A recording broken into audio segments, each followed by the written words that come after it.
I'm Matti Weitz. I document my life in pro sports, the weekly training, racing worldwide, and pursuit of a dream. By sharing the whole process toward a goal, I hope it helps you find and go after your own. 2026 will be my 4th pro season and we'll be traveling to these countries to race triathlons. To start off, mid-March we'll be in Dallas, Texas. Can't wait for that one. It's a 70.3 race, half distance race. After that, in April, we're heading to Valencia, Spain for another 70.3 half Ironman distance. And then another one end of May, 70.3 in Kraichgau in Germany.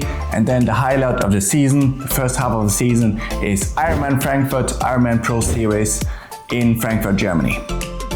This video is about all my weekly training as an Ironman professional triathlete, hoping to qualify for the 2026 Ironman World Championship in Kona, Hawaii.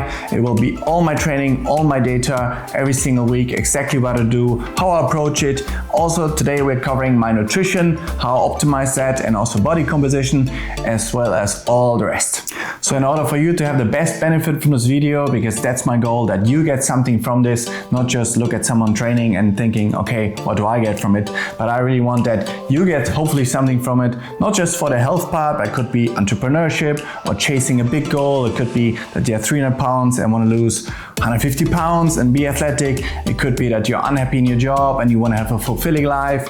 It could be anything of that, anything that is a big goal for you. That is what I want to help you with, and hopefully through sharing my process, my journey towards something, a big goal that at this very moment is definitely in terms of unrealistic for most people to see, but how I break that down, how I chase it, and then achieve it. I believe there are only 2 qualities needed to achieve basically any goal and any dream. The first one is you have to ignore your current reality. What that is and what that means, I'll explain in a second. The second one is definitely to never quit. So never quit and ignoring your current reality. This applies to especially big dreams. So let's say, for example, you're in school right now, you're not good at school, and suddenly you figure out, I want to be in medical school, but it's really difficult to get there, the grades are not there, or you're 300 pounds right now and you want to look athletic and have a six-pack.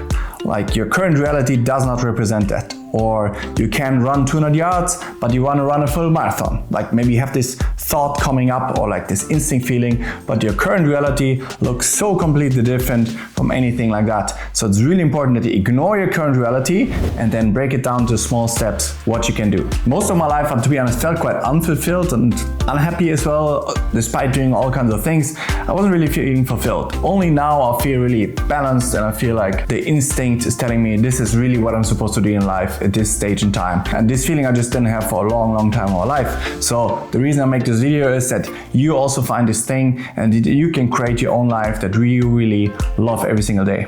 Just a super brief background what I'm talking about here. So I was like everybody else before, I still am like everybody else, but the only thing that has changed is kind of like through experiences I learned that you can actually dream unrealistically big and then achieve those things. And unless you have personally experienced that this is actually possible, this is not something you can read about from superstars in a book or anything like that. This can happen to exactly you as it happened to me in other areas now. For example, I started when I was in high school. I was average in school. I was average minded. I didn't have any big goals or huge confidence or anything like that. But then this one dream popped up. It was about joining a special forces unit in Germany, Gebirgsjäger, and they told me no way you can get in there.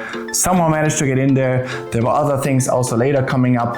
I quit my job as a physio. I'm studying physiotherapist, quit it, and had for 3 months basically nothing set, no income. They all asked me, what are you doing? I just had a feeling I had to leave this thing. I actually started the job at a gym, and it was a lower salary. Everything was lower in terms, but I already felt better. This felt like this is better for me in this journey at this point.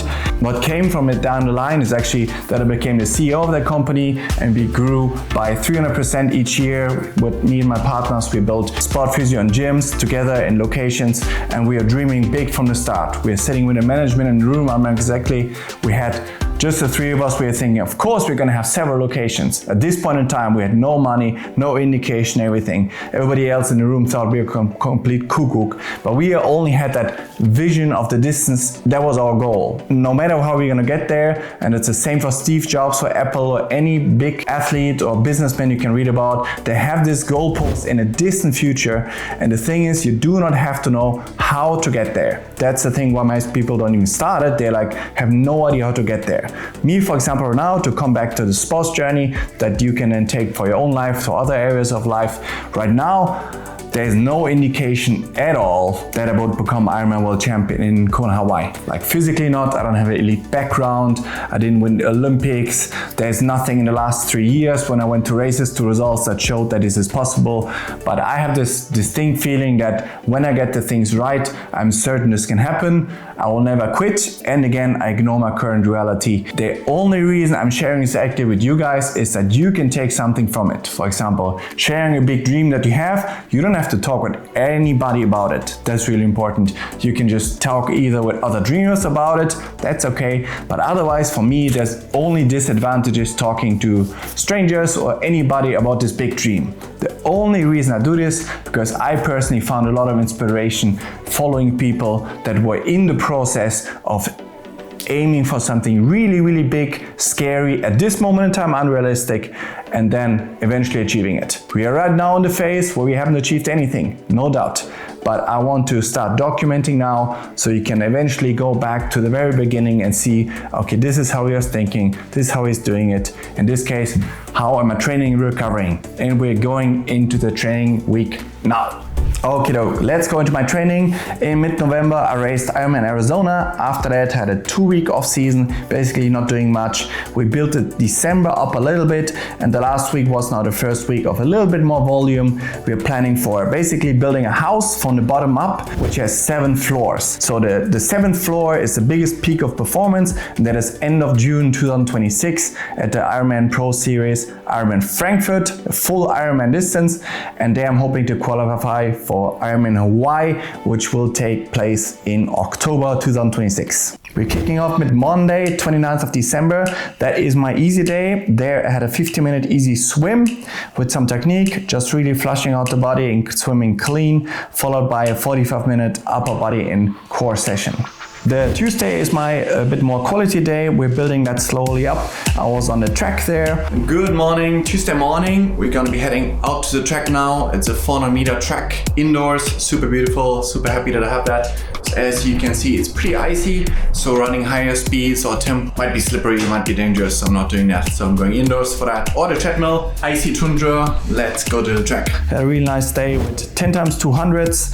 Key was there for the 200s, not fully drilling it yet. It's not about speed per se, we're just building up each week a little bit. I absolutely love this track, it's so cool. Year round I can run like in short pants, always someone there. Doesn't matter your ability, if you're faster or slower, you can all run together as one track.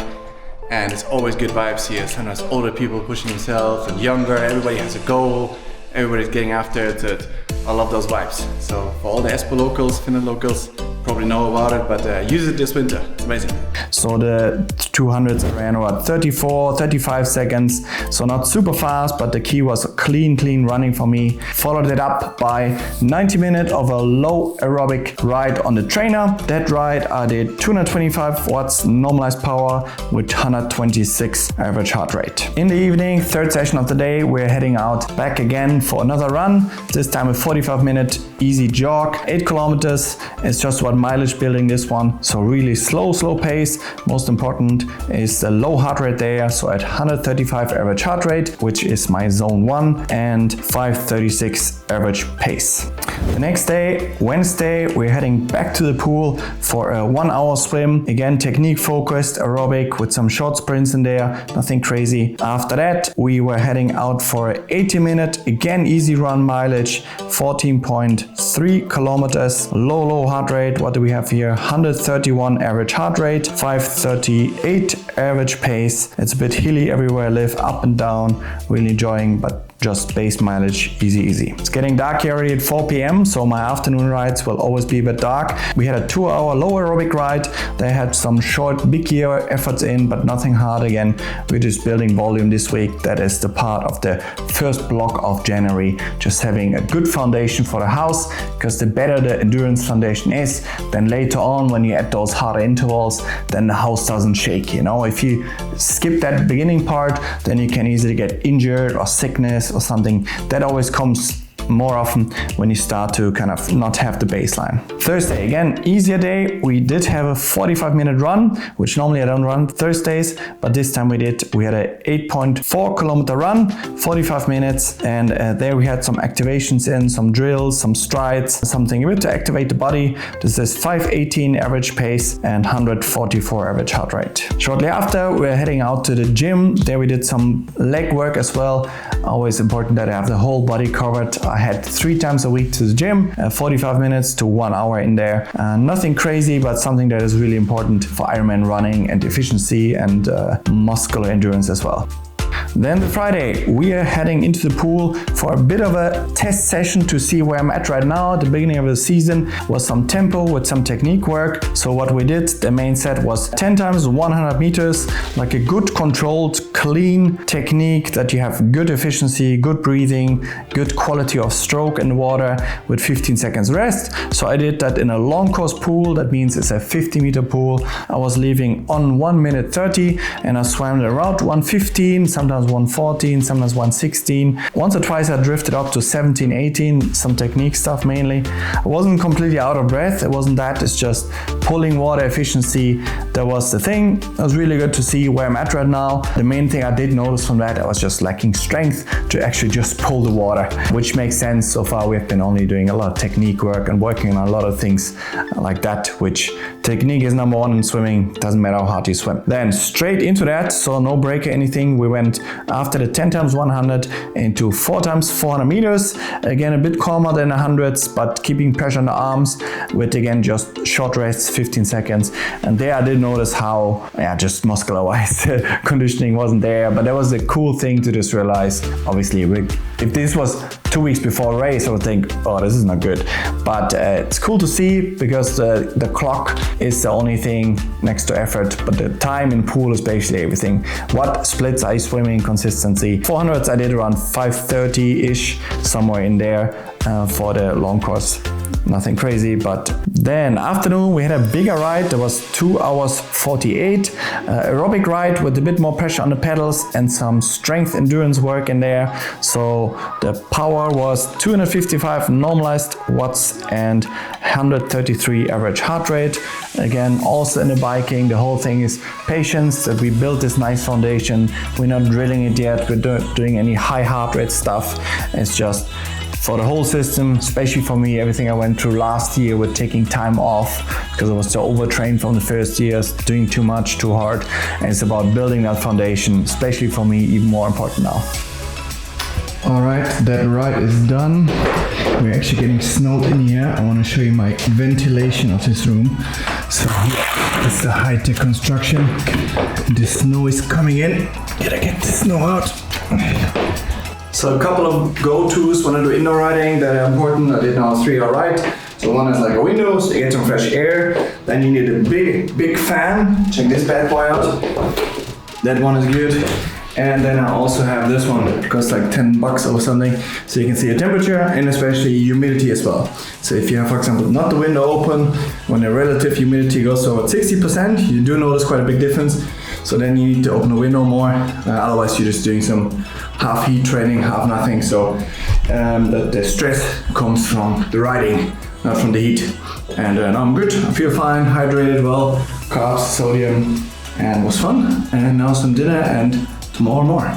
Saturday morning, back on the track with a new partner in crime of mine, Suvi. She's a great marathon runner. That was really fun.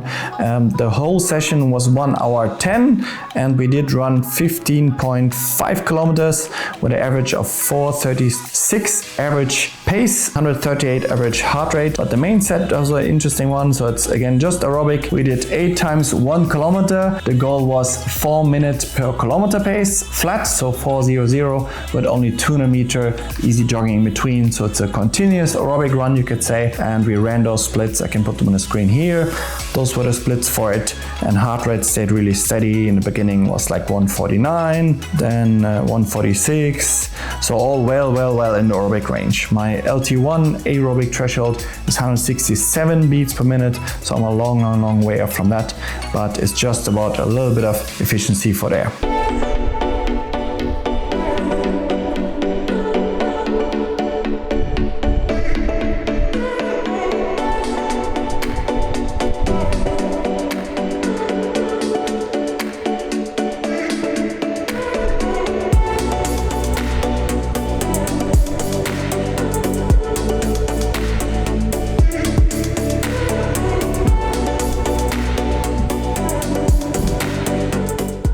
Lunchtime, we're back on my lovely training room for our base endurance ride. Low power, low heart rate. We got 223 average power and 122 heart rate. That was important for that day to have the 120 heart rate there. All right, we are back in the room for some more riding. I'm about 10 hours a week in here. I personally love it. Everybody's different, but this makes the legs really strong and I'm gonna enjoy it. Another 90-minute easy ride around 230, 240 watts.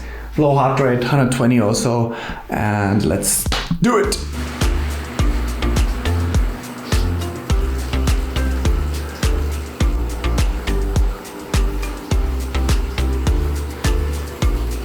Third session of the day, Saturday, we're heading back to the pool here. Another technique swim, 1 hour, some sprints, some paddle work, and working on the things I need to improve for my technique. Then we are at the end of the week. We are heading for the longer run. That was a really enjoyable. It was a 1 hour 50 run. I personally love the long runs a lot. It was really fresh. It was, I think, minus 11 Celsius, but it was no problem because I had really good gears and I know by now how to run in that.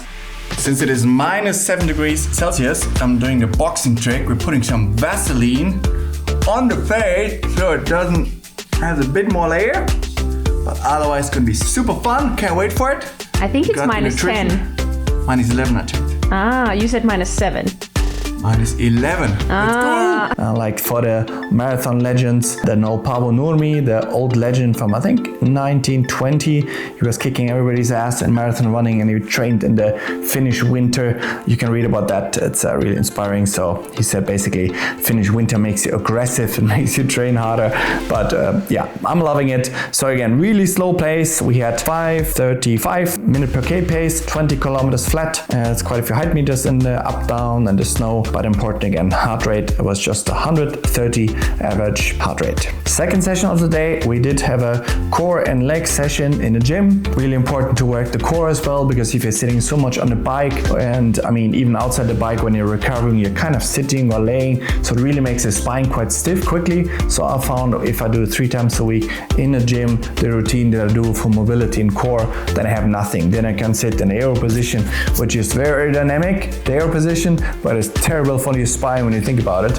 So obviously you get stiff from that, so you have to balance that out, and the place for me is gym, mobility, and then I have zero issues. A good morning, a quick one before we go out the door. How I do my nutrition. Most of triathletes or endurance athletes, including me, 9 out of 10 eat too little. That was the issue with me, especially when you're a bigger guy. I want to be for race weight 80 kilograms, and then I believe I can do all the goals I want to do. After the off-season everything, I quickly go to high weights. I think it's mostly a bit fat. So it was 84 kilograms when I started on the 13th of December. That was after my off-season. And the goal is to be in mid-March for my first race, 80 kilograms. That's pretty difficult to do, especially when you're training, because it can be influencing performance. So really simple how I do it, and I did it a lot of times, and I still learn and learn all the time. How I did it, first I aim for macros. You can put it all on ChatGPT. 1.6 gram protein, a bit on the lower side because I easily gain muscle mass. Most of you should probably aim for 2.5 grams protein per kilogram body weight. All those are kilogram body weight. Then pretty low fat, only 1 gram fat per kilogram body weight. I get that mostly through in morning fish oil. Then the remaining in carbs. That is an important one. Carbs, carbs, carbs. The more carbs, the better you perform, the better you feel, and all that good stuff. So right now I'm training around 20 hours a week. So that is an average weekly calories of 3,700 per day or 25,000 per week. So I might make it as simple as possible. Every day I have the same breakfast. Every day I have the same dinner snack. Breakfast for me is oats. You can calculate all that yourself. Really quick, breakfast, oats, honey, banana, tablespoon Greek yogurt. Evening snack, always the same, 100 grams sugar-free cereal, oat milk, banana, tablespoon honey, always the same. Like an hour before bed, the carbs help to increase melatonin, to sleep well, so you're not hungry and feel good and can fall asleep. Very, very good. Then my lunch and dinner is always the same as well, kind of. I keep it really simple because I have 2 easy days a week, which as you can see in this video is Monday and Thursday. So there are only 3,000 calories a day. and the other days I eat 4,000 calories a day. That gives me the average for the week. I'm bang on, and I eat the same for lunch and dinner. There was big brain. Same lunch and dinner all the time. For example, 200 grams of cooked chicken or mincemeat hits the protein demands, or if I don't feel like chicken or meat, I just have 3 eggs with some black beans, just a rough one, not go too crazy in detail with protein there. Or then I have 500 grams of cooked rice, quite a bit of carbs, or 400 grams of cooked pasta. Boom! That is then always the same lunch and dinner. On the bigger days, as today, I just add 3 times 90 grams of sport drinks, which are 1,000 calories on top. Boom! I have 4,000 calories and I have the masterpiece count out. For example, today, after a week, some liquid dropped. I already dropped quite a bit. I was hoping that it would happen to 82.9 kilograms. It's quite a bit in a fairly short time. I think a lot of it is liquid. The most important is performance. I feel amazing, feel better than before. Probably eat more than before when I did this, because otherwise you make bad choices. So, I'm not an endurance diet guru, so don't ask me in the comments. I just tell you what I do in these videos. Let's go running. Then third session and last session of the week was a 2-hour aerobic ride. I had some short intervals in there with higher power, but again, nothing hard. As you can see with the average heart rate, 237 normalized power, and I had 127 heart rate for the average ride. So all it comes together for 23 hours and 3 minutes of volume for that week. Really happy with that. Felt good, felt energetic. I recovered well, and it was really enjoyable. That is important. So while I have this big goal of qualifying for the World Championship, it's really important to focus on what can you do today. So whatever big dream you have or something you might think about, you have to break it down to the smallest steps, and even smaller, and then it makes, for example, for me, it means only the process. Okay, how do I nail the session? And when I have a swim session, how do I nail the next 50 meters of swimming? So you have to break it down that small and then be only focused on those pieces, because that's anyways the only way any of us can get closer to our dreams, our goals, and then you keep chugging along. Before you know, you did it. All right, guys, I'm checking out. Thanks so much for watching. I'll be back next week with more training, more sharing of my journey. So I hope you guys are well, chase some big dreams, and I'll see you guys next week. Bye.